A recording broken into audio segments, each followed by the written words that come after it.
What's going on, everybody? This is James Grandmaster Facts Boyce, and I would like to welcome everybody here to the Facts Project. Today, my special guest, long overdue, is Grae Williams, awesome comic book creator and awesome person. Thank you for being here, sir.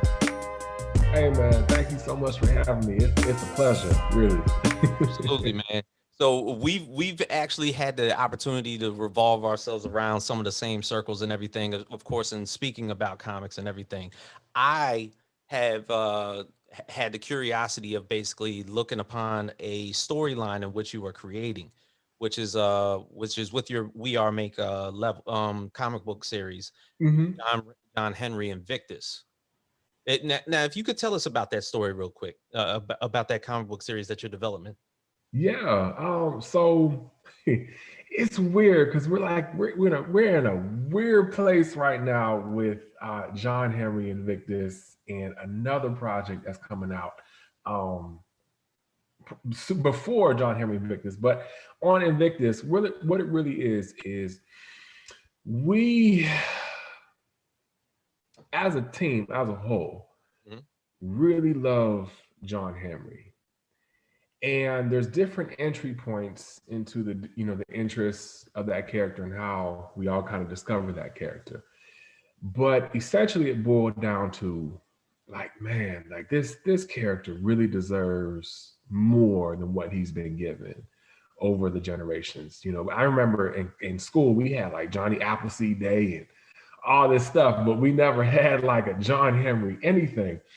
And it's like this is like the godfather of American myth and tall tales and legends. And why doesn't he have more prominence in American pop culture than he does now? And there have been several attempts in comics, animation, um, most recently the Netflix adaptation, which we're gonna leave that alone. Yeah.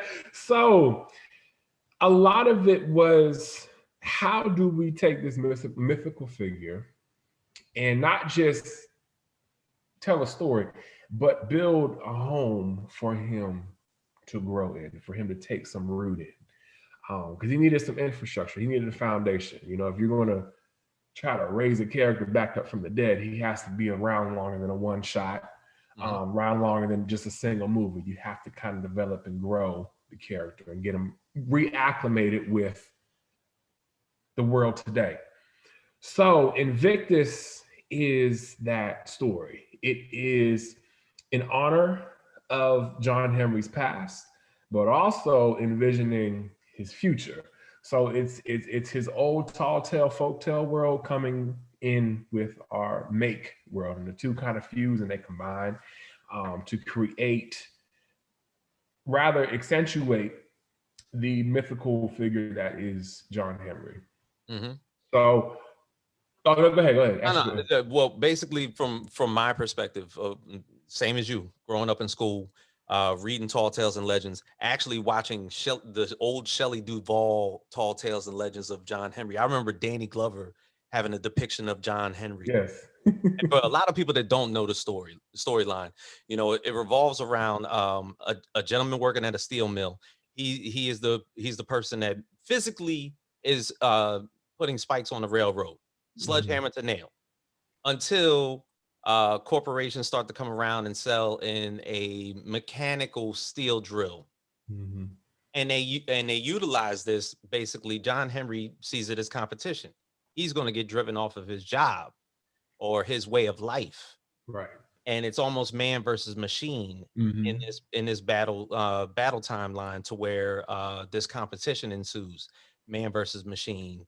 And a lot of people, it's funny because there's a lot of storylines where they say, John Henry was a real person. Mm-hmm. Like there's stories that say, although he worked, although maybe the storyline may be from like West Virginia or something like that, Yes. the possibility that he was like born in New Jersey and needed some work and heard about the Transcontinental Railroad and started to work on it. And they just saw him as a heavy work ethic type of person, to the point where, this exaggerated tale grew into this legend. Yes. And this is where this derived from. Yes, absolutely. And the magic in that seeing this powerful black man. I mean, this was, if I'll say this, if we knew we had a John Henry, we probably wouldn't go up for Thor so much, right? Hmm. Because it's pretty much the same. Very Just true.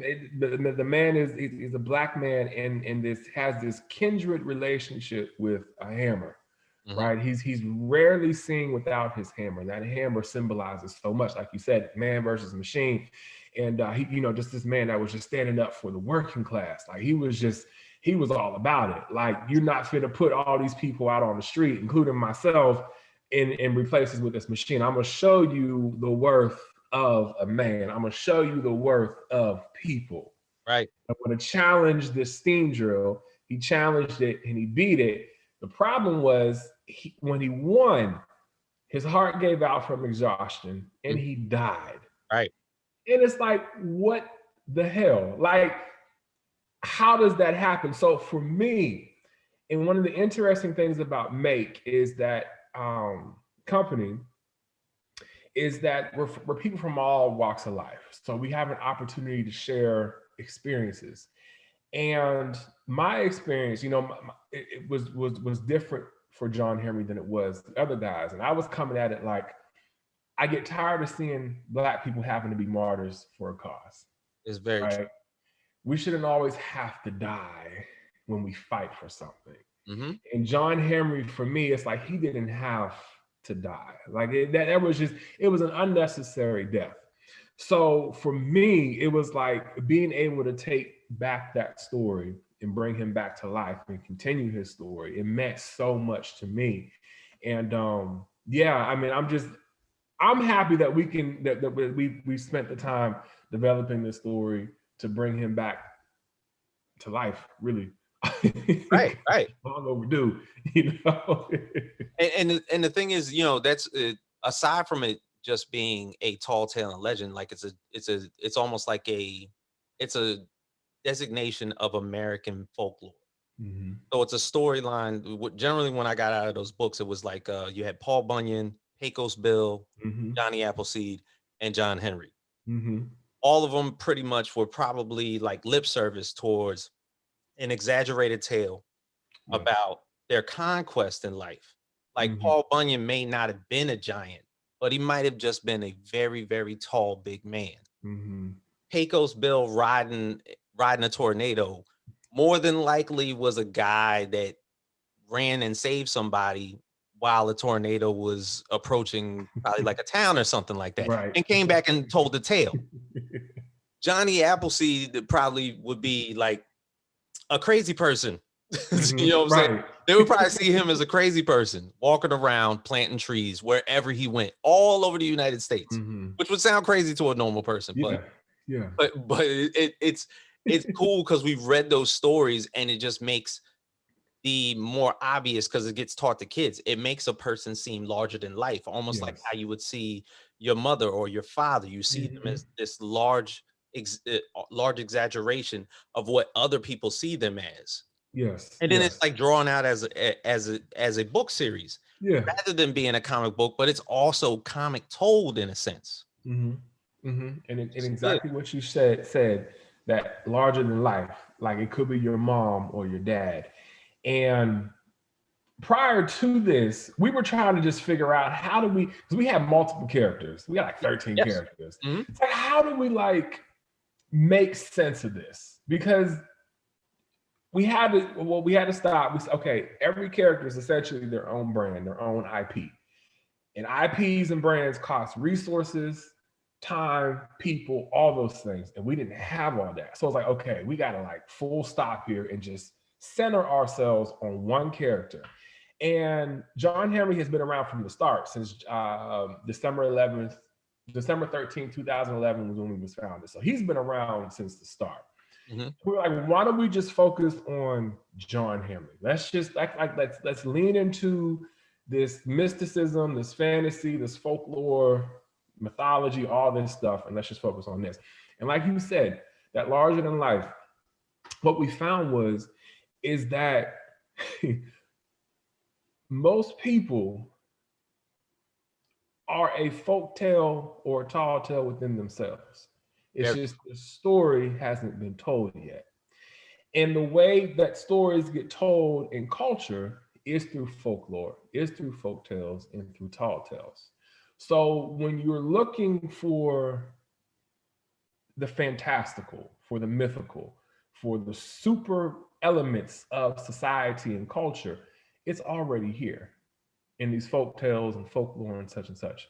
So we decided to say, okay, what we're going to do is build out what we're calling a mythical fantasy universe. And what it is taking the folk tales and the folklore and the mythologies from cultures all around the world. And we're seeing these cultures like other people aren't going to be able to see these cultures, saying, okay, there's magic here, there's magic in your story, there's magic in your culture. We're going to just, because I mean, there's so many gods and myths and legends and fables that just have been word of mouth, have just been orated for generations, but haven't made it to the big screen for whatever reason, but are just as fantastical as your Thors and your Man of Steels and all the other stuff. They're all right there. Yeah. So what we're doing is taking the classics like John Henry and Paul Bunyan, remixing them, but also creating new legends and myths. Because one thing about a folk tale or a tall tale is that they never die out. Those principles, those morals, those values, they keep getting recycled every generation. Right. So that's kind of what we've been doing over the last decade is putting this world together. So Invictus is like going to be the launch of all of this. Nice, man. It's funny because I remember, of course, maybe around like just after the death of Superman, they introduced a character called Steel, John Henry Irons. Yes. They gave him a sledgehammer, and he didn't work at a steel mill, but he was like he was pretty much working on the construction site. So he was like a laborer. Yes. And they gave him like the overalls and everything, and pretty much the suit in which he built for himself. He put it together with his own bare hands as sort of like an after effect of the death of Superman. And I remember that actually being put into effect. But to get back on this, the way that I seen it through the visuals in which you put out, possibly on social media and everything like that, is that it was sort of like a futuristic tale of John Henry. Yes and no. Okay. Yes and no.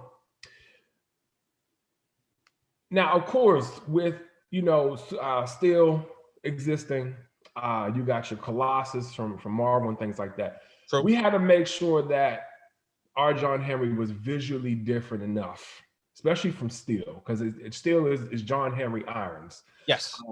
So our John Henry is John Henry. He has a different last name he uses, but we just been going with John Henry just to go with that. Right. So we had to make sure it was visually distinctive enough so to avoid any lawsuits and cease and desist and things like that. Right. So in doing that, we got the more. Now it definitely the visuals look futuristic, but that's all magic. Okay, gotcha. Yes. Yeah. So we really are mystical, magical, all things spellbinding in the Mayke universe. So generally, like, is the origin skewed in a sense? So now the that magic is involved? So the origin is pretty much, now there are some liberties with the origin, but what I did was I had the ballads next to my script.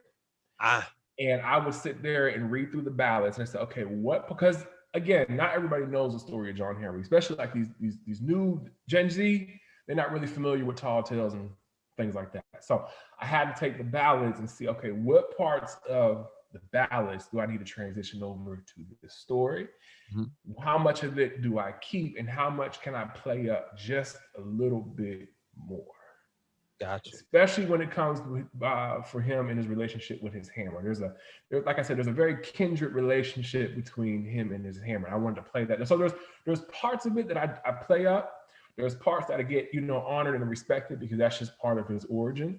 Right. And then there's other parts where the Mayke universe in all of its magic takes over for John Henry. So it's again, it's a respecting and honoring of his origin and his past, but also the future, which depends on, that's when the make universe side of it kicks in. Now, do you believe that comic books are, in relation to the universe in which you're building? Do you believe that they are pretty much our ways of telling mythologies on our scale regionally in here in the United States? You talking about existing comic books? All comic books. All comic books? I think in their own way, yes. Hmm. I think more of the indie stuff is going to be a lot more cultural than the mainstream stuff, of course, because people are creating from their own perspective and experiences, versus the more corporate driven stuff, which is all pretty much a one note type of experience. But yeah, you'll get more mythology, more cultural tales from indie than you will mainstream, for sure. It's true. Generally, what I've seen in a lot of comic books is that, you know, a lot of it pulls from just mythology in general, whether it's the gods and goddesses that basically appear in DC comics, whether it's characters that appear in the cosmic universe or anything like that, whether it's Marvel or DC. And generally, when somebody is creating a character and they want them to have a specific power skill or anything like that, they're pulling that power skill from something basically not of this earth. Maybe it's something alien, maybe it's something that was already read to them as a kid. Mhm. A lot of kids, of course, get taught Greek and Roman mythologies when they're in school and everything. So there's been a lot of taking and pulling from those storylines in order to create the characters in which they feel as though played a part for them. Do is it more of like it, do we see it as something that maybe would show as like this is how I want to make my character almost in my like regarding to my culture or anything like that. If I'm pulling from like maybe like one Greek god or anything like that, or I'm pulling from like the African culture of like a Nancy or something like that, and then just like pulling those type of those power scales into my character. When you build character development and most of the characters that you create, where are you pulling them from aside from like John Henry? So I think a lot of it comes from the story we're trying to tell with that character. Hmm. Um, and kind of just mapping out. Because I mean, it's fun to say, like, okay, let's give this character super strength. But why? Hmm. What challenges is this character going to face with this power? Right. What challenges? What are they going to overcome? What wins will they have? Like, what are some?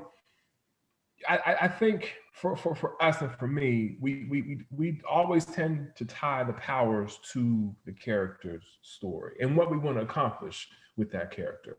Right. Um, so I mean, John Henry, yes, it was of course the hammer, but for somebody like uh I don't know, trying to think of the character, one of our characters, Solace, Hmm.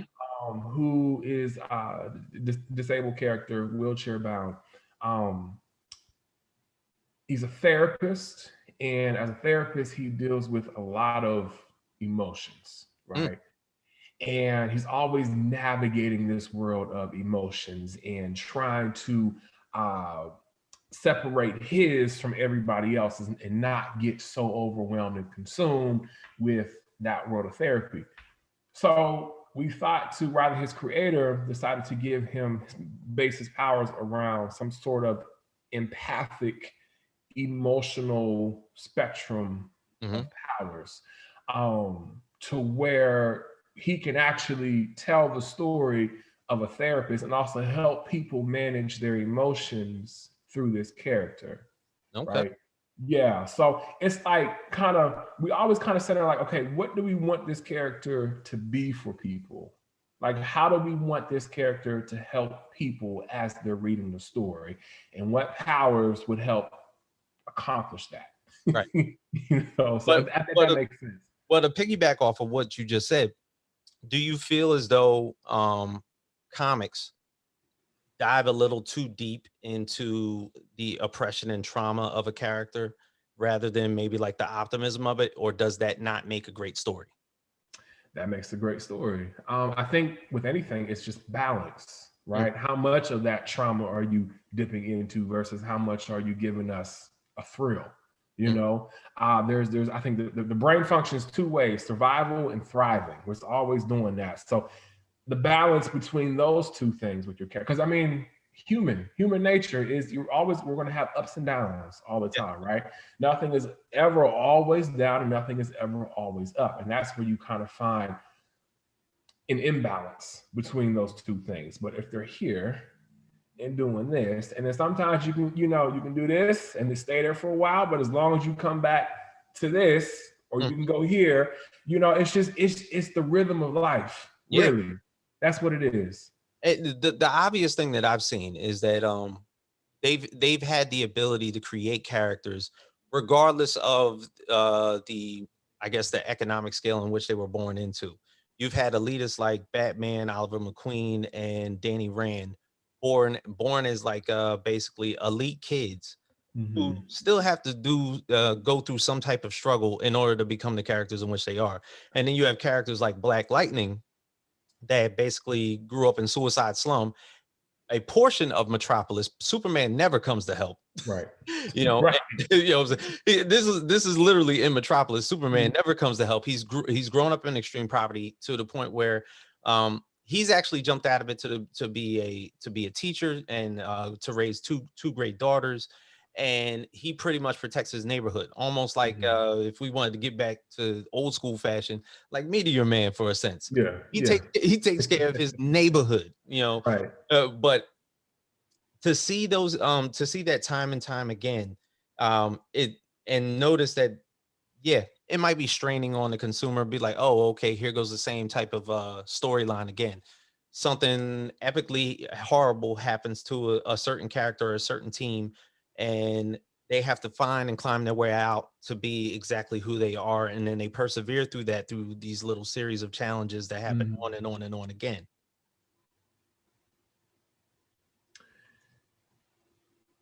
That, I guess you can call it a trope. The Yeah. Black Lightning protecting, his neighborhood and things like that. That's what happens when you get one flavor or something, right? When you tokenize a character and you say, okay, when this black character, put him in the hood, this, that, and the other, he's going to protect this space. Mhm. Because Virgil Hawkins, Static Shock, does the same thing. Exactly. Miles Morales, I mean, he protects New York, but Yeah. still kind of the same thing as well. It's funny we're bringing that up, and it's like, wait, all the black characters are just protecting the neighborhood, but all the white characters are protecting the entire city. Our city, right? Is So is weird in a sense. it's weird, Some weird shit. but that's why you need more than one type of black character or Asian character, whatever, so that you get nuance and texture. Because you will have some black characters that be like, no, I'm protecting my hood. Like, this is crazy right here. Yeah, But then you got some other black characters who be like, no, we gotta like protect everything. Why? Because black people are not a monolith and we have differences in opinions, it's true. right? So you will get that Superman black character and you will get that Black Lightning black character, but it's important to have both so that some dialogue and some conversation can happen between those two characters. And Mhm, that's the beauty of culture and being able to expose people to that, because then you see we all don't think the same way. mhm. And while we all love our people, we love our people in different ways. This character may love them. I got to protect my people here. Right. The other people on the other side of the town are not my people. Why? Because they do X, Y, and Z. They look down on us. Mhm. I think y'all too highbrow to be this black. You conversations like that, and then you get True. that nuance, you get that texture, but you have to have more than one black character in life. Look, it's going on now for many years to where basically some of the major teams that are out there in mainstream comics just have one black character that basically is going to carry on the sequence. And it seems like in some instances that they are the only black character Mhm. within the universe. Yeah, yeah. And he's almost like the oddball or Mhm. You know, he's only injecting some sort of like weird dialogue to the substance or to the conversation.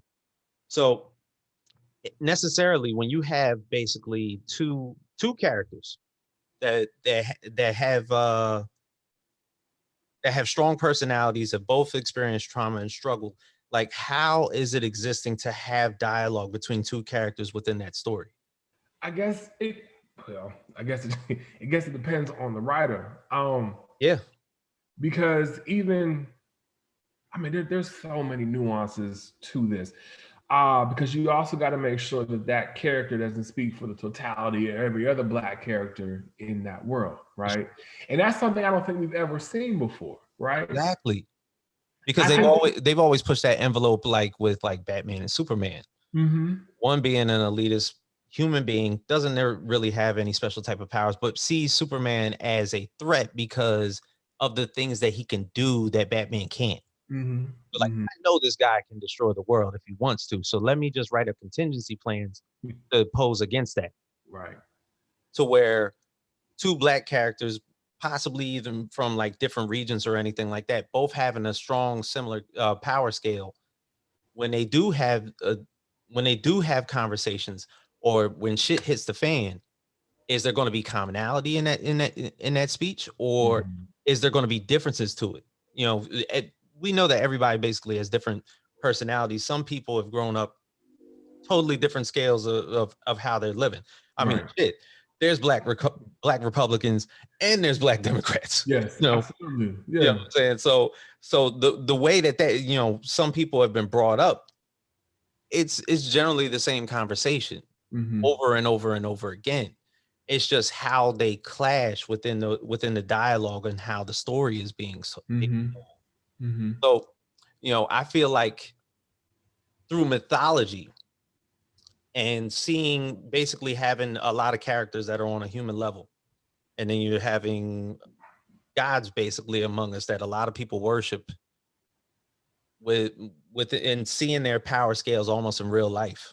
Mm-hmm. You know, that's kind of like the thing that like sets it above. You know, you have that Zeus tale and all the basically the humans below and the demigods Mm-hmm. praising. You know, we have to make an offering to the gods and everything like that. You know, they're not necessarily seeing like the power of that person. They're not seeing those people like face to face or anything like that, but they praise them every day. Right. Right. Yeah, it's just, I'm and not to say that that's a weird thing, Mm-hmm. because we all basically like scale to, you know, praise to a higher power. But the thing is, like, through something that you actually see flying in the air doing things, that would scare you to the point where you would feel, maybe I Mm-hmm. should step and tread on the right path here, because I might get cursed one day and something might banish me. Right, right. And I think that's where the magic happens when you start pulling in not just other cultures, but people from that culture. Mhm. Because the ethics of superheroism is going to change based on that culture. Now, you see some super Black man flying around the sky, that almost sounds like brother man got to have a conversation with all the old folks in the neighborhood and let them know that everything's going to be okay. Like, knock, you still got to knock on the door and say, "Hey, Miss Johnson, I'm not here to tear up your street. I'm here to, to watch over Right. you, I protect you." got to put you in the right place. Right, right. Like, I feel like that would still be a thing, Mhm. and I think that's the exciting thing about diversity, inclusion, and representation in comics. Not so much taking the color picker from your Photoshop and dragging the brown to this character and saying we got diversity. No, it goes a lot deeper than that. Mhm. There's an opportunity to, again, to kind of re-envision superheroes and their dynamics when Mhm. you start bringing in different people and different cultures. Like at Mayke, we have this rule that every character is just a page in a book of culture, and that culture is a much larger story. You have to fill up the rest of the book. So you bring in different characters to add texture and nuance, support characters, villains, all other types of stuff. So you get the full range of the culture. I think Pose on Effects is probably the best example of this. Mhm. which focuses on Black and brown, predominantly transgender, but the whole LGBTQ spectrum. But what it does beautifully is that it allows nuance and texture. Like it doesn't, it's not hitting you over the head with trans this, trans that. No, these are people going through life Mhm. that so happen to be trans. And because of that, their experience is going to be different than you and I. And it makes you empathize with these characters, and it helps you build a better relationship with the characters. Because, okay, just from one of the episodes, they go to the beach. You and I going to the beach is completely different than trans women going to the beach. That's a completely different experience, and we get to see that. And Mhm. that's the whole point of diversity and inclusion and bringing in different mythologies and things like that, is to see how other people experience life and to build empathy across culture, Mm. across societies. Say, okay, we may have a similar experience, everybody going to the beach. However, how you get there is different, It's true. Now, right? now what type of comic storylines or storylines in general have caused you to create stories like this? I guess. Well, you know what? Milestone Media, Static, Icon, those types of books. Just seeing that we could exist in this space like that. I think they were the first to kind of kick this whole thing off. Um, and I think the lack of seeing it also influence True. that type of writing and storytelling. You know, just really wanting more out of the genre, really wanting to see some different takes and some the evolution of superheroes in a different direction. And you're only going to get that if, again, you kind of step outside the box and pull in some different mythologies and cultures. It's The true. only way. It's true. And even in that diversity realm, take it for instance, the influx of LGBT characters that have not necessarily flooded, but pretty much like here and there, they've been pinpointed in the Marvel universe. Take for instance now, like a lot of people are watching WandaVision, don't even necessarily realize that one of the kids, Speed and Wiccan grows up to be a gay character in Marvel Comics. Mm-hmm. So, it in Inception, a lot of people that don't necessarily read comics, when that kid actually grows up, are they going to instill that personality, or are they going to basically like see something to where they'll make it finicky and cause something to change? Right, right. It's I don't know. The, the MCU and all those powers that be kind of navigating us through that world, they seem to be a lot more open to things like that in the comics for Hmm. whatever reason. Yeah. Um, I don't know why that is, but I don't know. I think they'll stay true to character when it comes to that. True. Um, Many ways to do it, just as long as you do it and do it authentically, you know. Yeah. Yeah. Because I mean, when you're transferring mediums, I mean, I think I talked about it to a couple people before, but when you're transferring your mediums from comics into TV and movies, in that subset, they like to basically like flip characters and flip storylines because they don't want to make it predictable to the audience, because a lot of people that generally read comic books Mhm. will be the first people to pick something out Yes, immediately. yes. So I get that part. Hmm. But which is something that I see when indie comics are made. You're not going to be able to see like the inertia of exactly what's going to happen. Everything is going to be a surprise to you. Yeah. Main, mainstream characters have been retconned and retconned and retconned. You're telling the same story with the same characters in Hmm. a totally different fashion, and then we're just starting from square one again. Right, right, right. Yeah, it's Yeah, like how many times is the Phoenix gonna pop in town? Like, hey y'all, what's up? Like, how many times y'all gonna do this or yeah, whatever? yeah. And I mean, I don't know how many times I've had to see Uncle Ben get shot. Oh Come my on, god. like that man has been going through it for years. Yes, yes. Jesus Christ. Gotta give him you know what? They ought to have an Uncle Ben Day for that man going through as much trauma as he has. It's crazy. It's crazy.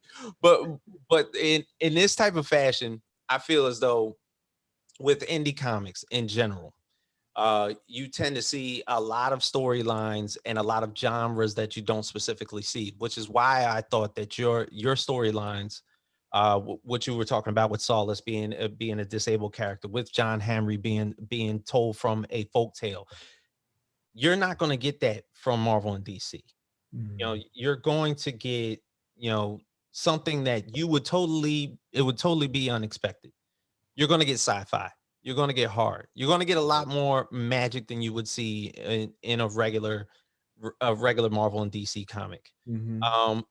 You know, the tales of certain beings. I mean, shoot, I've seen people create characters that necessarily on paper don't make sense, but the storyline is amazing. Yes.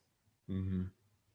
Mm-hmm. So I always feel like when you're pulling from, you know, like historical mythologies and everything like that, and instilling them in the books and building this world of fantasy amongst the reader, it just looks like an entirely dope concept that's just like made out of beauty in a sense, you know, because like you're instilling your culture into it.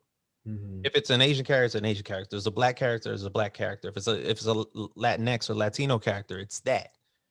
And then you're taking the subsets of mythology, instilling them in them, and then you're looking at something like we talked about earlier, larger than life, Mm-hmm. that you wouldn't necessarily see amongst yourself on the screen, Right. which then would cause you to be like, wow, I never knew a world like this could exist. Mm-hmm. Mm-hmm. So that's why I feel like the John Henry story is just as important as the origin of Batman. If not, John Henry has been around for God knows how long. Long ass time. Yep. Like, like that's what I keep saying. Like, I'm pretty sure that when people talk about tall tales, legends, and mythologies, it's pretty much word of mouth. Somebody is telling you a story that they saw with their own two eyes Yes. that was just so amazing to them that they exaggerated the story to be damned. You know, like this dude was as fast as lightning. You should have saw him. Like, and then all of a sudden be like, that story gets told to one person, it gets carried on to somebody. Somebody actually took that notation in their head and wrote everything down. Right. With all the adjectives, and all the exaggeration, and was like, oh shit. Like, this is amazing. Wait till I put this out there for everybody, and then boom. There we go. That's your origin of comic books. Mm-hmm. You know, where you're seeing somebody that's fast as lightning, you're seeing somebody that's like stronger than you've ever seen them before, to where like you're going into almost describing circus style, as they would call them back in the day. They called them freaks. You know, but what the people saw with their own two eyes and how they probably discussed it to the people that didn't show up that day made it look 10 times bigger than what they saw. Right. I mean, because what do stories do? They entertain us, right? They teach us how to, again, thrive and survive. And in a moment of survival, maybe you need a story about somebody really thriving. So you play it up to help people take their minds off this situation. I mean, we don't know what happened. Like the first time that John Henry story got told, how they told it. We just know that it's lasted this long up until 2021. So now it's like, okay, how do we keep this train going? How do we still kind of, how do we put John Henry back on the railroad and keep him moving, right?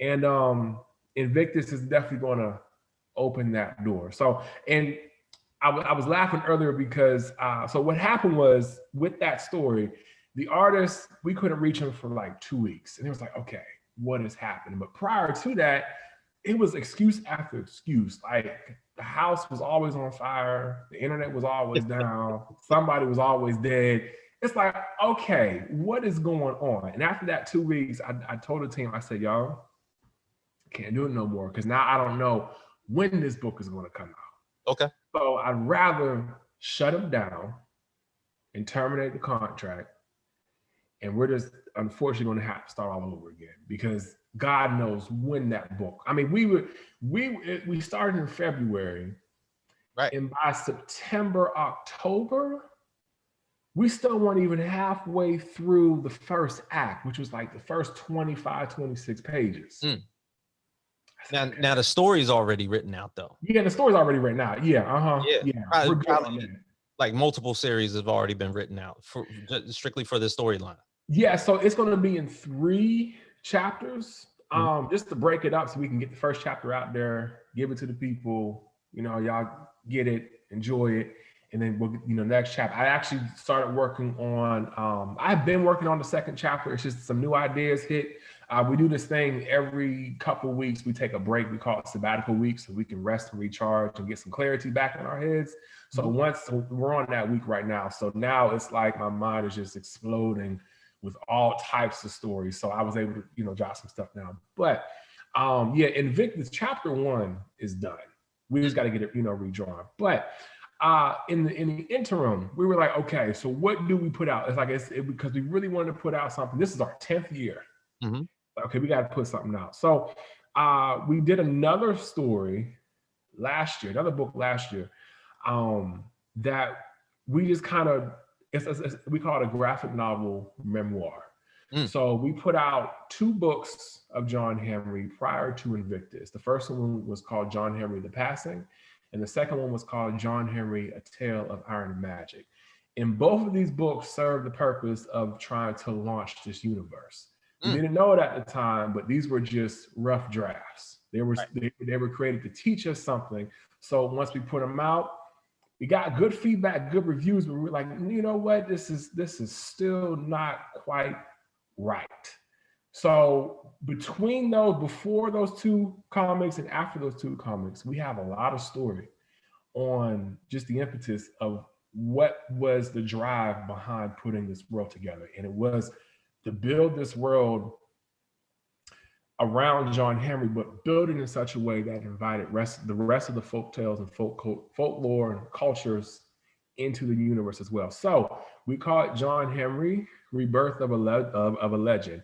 And it's the story, trials, the triumphs, the journey, the process of us putting this universe together over the last decade.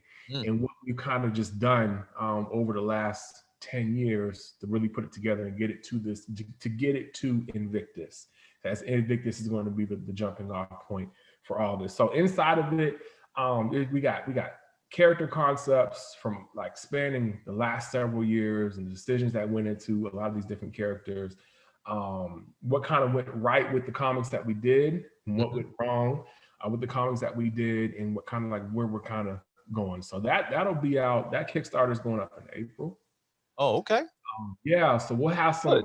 That's a book that's finished too. I mean, it literally got finished around September, October of last year. So we were like, what do we do with this? And now we know.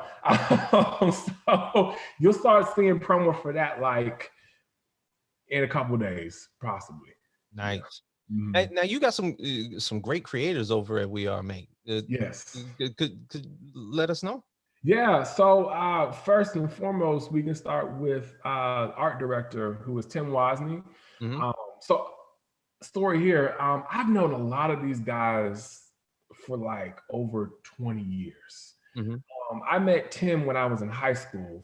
I met him on a pre-beta forum for an MMORPG called City of Heroes.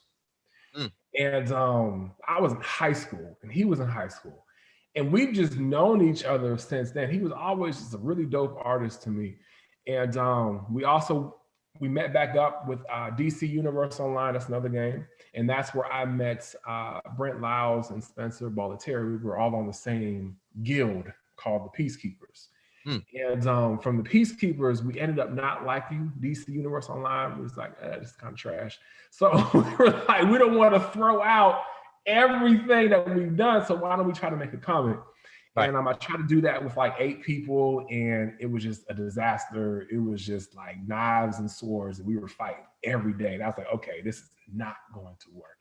So I had brought a couple people over with me. We created Arclight, what was known as Arclight Comics, and then that developed, and then two of the founders fell off, and then we went through a couple more iterations of the team, and then now we got to Tim Wozni, Brent Lyles, and Spencer Bollettieri. And we've also had over the years had some other artists, Jarmel and Jamal Williams, Stephanie Williams Yes. from Living Heroes. Now I'm getting ready to do the Marvel stuff. Valerie Complex and a guy by the name of Brian Hagen Miller. So yeah, man, it's been an incredible experience because of the team. And the team is just brimming with all these ideas and these characters and these stories. And I mean, honestly, I wish we had the capital. I wish we just had 200 mil sitting in the bank so we can get all this stuff out.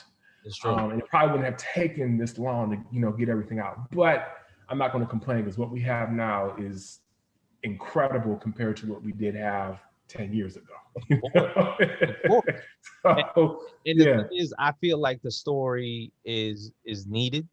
That a lot of people that may have perceived the character in some sort of fashion need to see it in this sort of light. It's not necessarily retconning it. It's showing people exactly what the character portrays in this 20th century setting. Mm-hmm. That's the way that I see it. Now, basically, with what has basically happened with the pandemic in 2020, and seeing the evolution of indie comics, all basically compiled into last year. How did that look to you?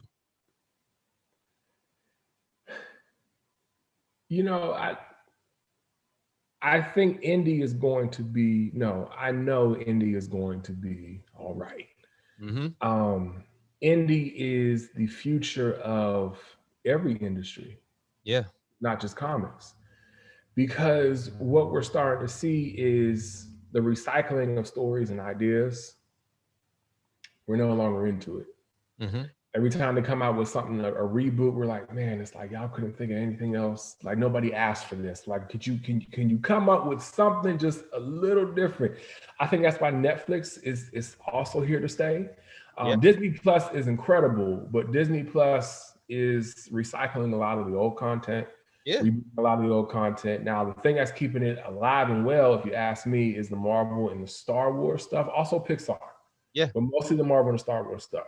There's to their franchise stuff. Yes, the franchise. Yeah, I mean that's really hitting it off. DC is struggling a lot. They've been going through the ringer lately, man. Yeah, you got to pray for them. Yeah. DC. So they're going through a very hard what do we do with this content phase. I mean, the Justice League recut by Zack Snyder is not the move. They have so many characters in their stable, but I don't want to spend on time. Back to your question. But yeah, indie is the renaissance of ideas and stories not yet told at a public scale, like we're seeing with the MCU and things like that. True. So everything is new. Everything is fresh. Everything is, what is this? Where is this going? Because like you said earlier, we haven't seen it. It's not as predictable. And even though story formulas get recycled, they don't get recycled the way that the indies are doing it because it's a new take on it. It's a new perspective. You can do things differently. It's like with Jordan Peele with the horror genre. It's like, what is this? I've never seen horror look like this. And I'm seeing a lot of that. So indie truly is the future of these industries. And I think they know that. I believe that as well. I've seen a lot of people, a lot of companies have had the opportunity to put out Kickstarters with extremely interesting storylines. Had no idea that something like this could even be thought of. Yeah. And then you come to find out when you're actually like talking to a lot of these people is that this is something that's been delving in their mind for about like 10 to 15 years. And they just had to put it on paper at some point in time in their lives. And what they don't necessarily see it with a lot of indie creators is that these are the hustlers of the comic world.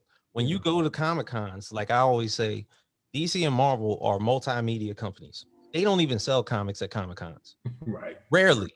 I mean, Yeah. you see the gentlemen, the people over there with the collectibles and everything like that, Mm-hmm. but they specifically, their companies are not there to sell comics. Right. When you go to Artist Alley and you basically get over there with a lot of those indie creators that are putting out, like time and time again, these interesting builds of universe, and they're out there in front of the customer, face to face, shaking hands, kissing baby, Mm-hmm. being the politician that they have to be. They're seeing families that they saw last year at the same Mm-hmm. Comic-Con. Now the family's got like a kid and they're introducing the kid to them and everything like that. This is something that you don't necessarily see out of the mainstream comic companies. You're seeing basically a following Mm-hmm. that's more organic Mm-hmm. because they know the creator Mm-hmm. and they know the style of story in which they're building because they're talking to them about it firsthand. Right.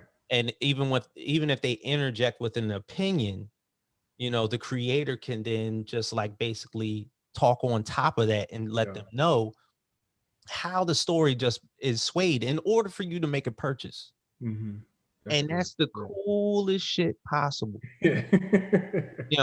It's the thing that draw me to it. I remember I tell everybody that I went to New York Comic Con in 2017 and Mm. just walking around and picking up comic books here and there from a lot of indie creators Mm. and the fact that I'm sitting there looking at a book and then somebody approaches me and comes over to the other side of the desk and tells me about the story before I even flip a page Mm. in order for me to actually like get drawn into the world a little bit better. Sometimes hearing that vocal sale is a little bit better than you actually like skimming through it. You know, Mm-hmm. you can look at the cover photo. That'll pique your interest. Right. Right. But necessarily, that person coming up to you and making the pitch of how the comic is made and you see it looks like the stock exchange amongst the floor, straight Good up. analogy. Yes. Uh-huh. It looks just like the New York Stock Exchange. Like everybody is at their booths, like got mad people in front of them, and it looks like organized chaos. Yes. Yep. I do. But everybody just sitting there with their pitch, and even sometimes the creators, if one got to go to the bathroom, one come back, be like, "Yo, hold it down for me real quick." Right. Right. Line is this, and this. Just tell them that. This is that's my pitch words right there. And I'm gonna go come back. Y'all all help each other. Yeah. That's another good thing because there's Mhm. always the peak of collaboration that happens within that community. They Mhm. know the struggle that you guys are going through because that person right next to you in that booth is doing the exact same thing. Right. Right. And you know, peaks and valleys, Peaks and valleys. just like we talked about earlier. Mm-hmm. They understand that literally the story of an independent comic book creator is the story of a superhero. Yes. Yes. Just what you said. Exactly. Yes. Yeah. You know what I'm saying? If somebody wanted to pick out the origin story of an independent comic book creator, you would see the origin story of somebody that has been struggling to get Yes. a story out of their head, Yeah. put it on paper, to get everything funded, to put it in a book, to Mm-hmm. get it in the customer's hands. But then I got to pitch it to the customer so that that person will understand it. Right. You know what I'm saying? Right. It just that, you know, that whole dichotomy between mainstream media and indie, yeah, it's here and here. But Mm-hmm. the thing is, you're gonna find beauty in both of them. Mm-hmm. Mm-hmm. Exactly. Man, that was beautiful. And like you said, um, the story of the creator is a story within itself. And that's why we're putting out John Henry Rebirth of a Legend, because it tells that story. Because this is not easy. Yeah. I can't tell you how many times I wanted to shut down Mayke. after a week or a day of just everything just piling up over and over. And you spending more money than what's coming in. It's like, oh, I've had enough. I'm done. I Yeah. can't do it anymore. Um, like those types of days. But then waking up and being like, okay, we're gonna give this one more try, Yeah. one more shot, right? I mean, even after the thing with the artist on the original Invictus, it was like one more thing. Like it just if we can just not go through one more thing and just get this out, Mm-hmm. I would be greatly appreciative of that. But it was like, man, so I had to tell the team that crushed the team. I'm like, man, I'm so sorry, y'all. This is the last try. Like this, we're gonna do it, and we're gonna do it in excellence to the best of our ability. But it, like you said, peaks and valleys Mm-hmm. of the creation, of the journey, of just getting it out there. And every creator has his or her story. So I'm really excited to be able to share ours because I mean it's going to be a book for comic book lovers because the full comics will also be in that book, Right. and that's to be the first time that they'll be in print. But it'll also be for other just creators who are just starting out and just want to know what the journey is like, and maybe they'll be able to learn from some of our lessons and mistakes and avoid those on themselves. And it's also for people who just enjoy the process and journey of creation, right? Just Yeah. want to get behind the scenes and see how the sausage gets made. Mm-hmm. And that's what this book is going to do before we, go ahead and put out Invictus. Because Invictus, we're still vetting artists and getting the artist team and things like that together, so we can get it out. Yeah. And sir, I believe that you picked the perfect storyline because the story of John Henry is basically the story of a hardworking human being. Whether you choose to put it up against the metaphor of corporation, Mm-hmm. whether you want to put it up against the metaphor of somebody that they think can't that is going to outwork them, Right. or whether it's put up against the metaphor of basically saying that I'm put up against like the greatest obstacle possible, and I have to beat it, Mm-hmm. whether or not if it kills me, Yes. whether or not if it kills me. Exactly. Exactly. Just that iron will, that spirit of just persistence and resisting everything that gets thrown at you because there's obstacles or that obstacles are always forthcoming. They're always going to come. Um, Pitfalls, downfalls, all that stuff. Definitely. Like John, you got to pick up your hammer and just keep on going because you got something to build. And you got a lot of people rooting for Yes, absolutely. Yep. Beautiful. you. Grae, I appreciate you doing this, sir.